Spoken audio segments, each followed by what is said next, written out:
Nah, lanjut ya. Kalau tadi kenyataan manusia, ada lagi kenyataan alam semesta.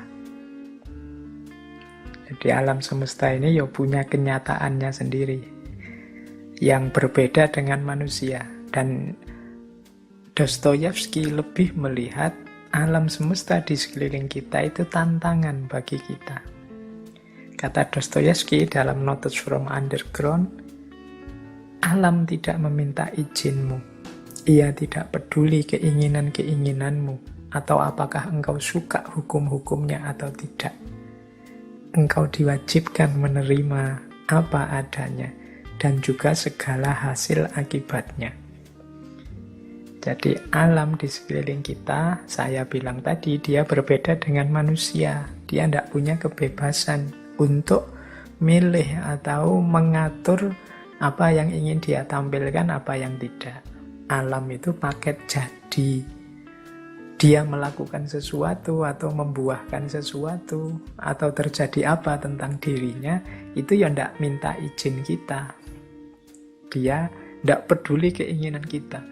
Wah, saya ingin mbok yo sekarang tidak hujan. Alah, kok ternyata malah hujan. Saya inginnya sekarang hujan, malah tidak hujan-hujan. Itu kan suka-suka alam. Dia punya rumus sendiri yang kita kenal dengan sunnatullah, hukum alam. Nah, yang ini manusia mau tidak mau menerimanya dengan segala hasil dan akibatnya. Ini yang saya sebut ya di mata Dostoyevsky, kenyataan alam sekeliling kita, sunnatullah ini tantangan. Ini menarik nanti dalam Dostoyevsky. Dia menjajaki kemungkinan bisa ndak ya manusia itu menantang sunnatullah itu menyiasati hukum-hukum alam ini sesuai kepentingannya dengan landasan kebebasannya. Nah, ya penjelasan ini nanti berhubungan dengan pandangannya tentang kebebasan. Bahwa alam itu pakem paket iya, tapi bukan berarti manusia itu tidak bisa nawar. Nawar itu dalam konteks manusia ya, bukan dalam konteks alamnya sendiri.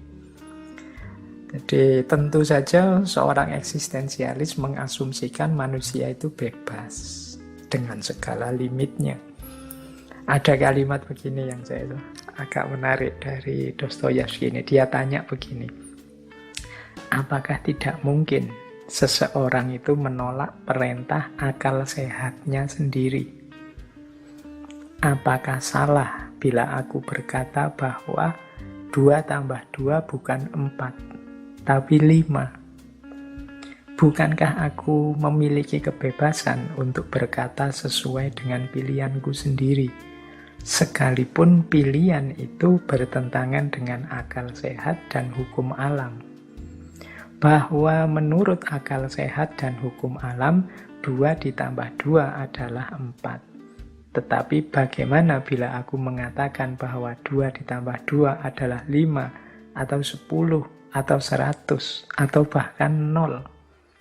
Semata-mata untuk menunjukkan bahwa aku tidak mau diatur oleh ilmu pasti dan akal sehat. Nah, ini menurut saya kalimatnya menarik ya. Jadi berani tidak kita begitu? Untuk sebenarnya gagasan ini disampaikan oleh Dostoyevsky dalam rangka menasehati kita, menunjukkan pada kita. Karena memang orang modern itu terlalu patuh pada apa yang kita sebut sebagai akal sehat. Logika, mudahnya begitu. Padahal dalam hidup ini, ya kadang-kadang yang tidak logis, yang tidak masuk akal itu ya terjadi saja dan sering dengan berbagai konteksnya kalau itu dihubungkan dengan manusia. Kan banyak dalam dunia kita sehari-hari ini hal-hal yang tidak masuk akal, tidak nyambung kalau pakai pikiran biasa.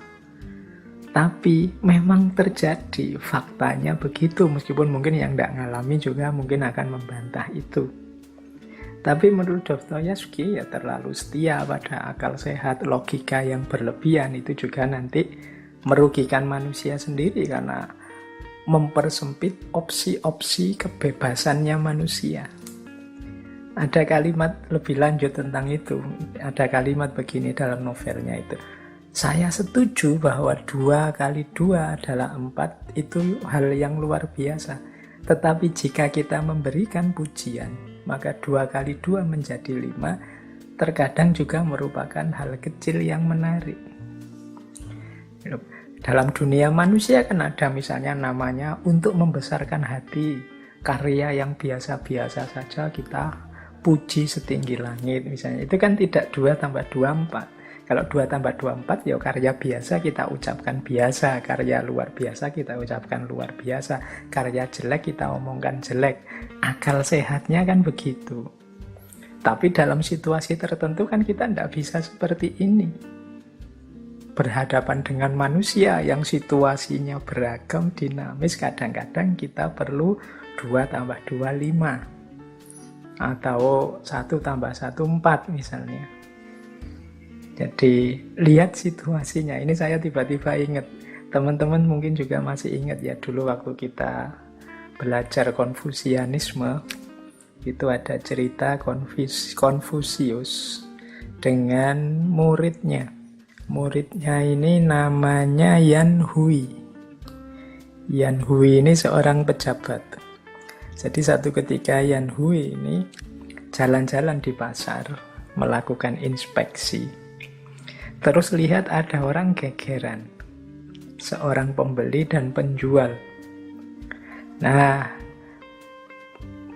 ada pembeli yang ngotot bahwa mungkin karena sudah selesai belanja terus hitung-hitungan.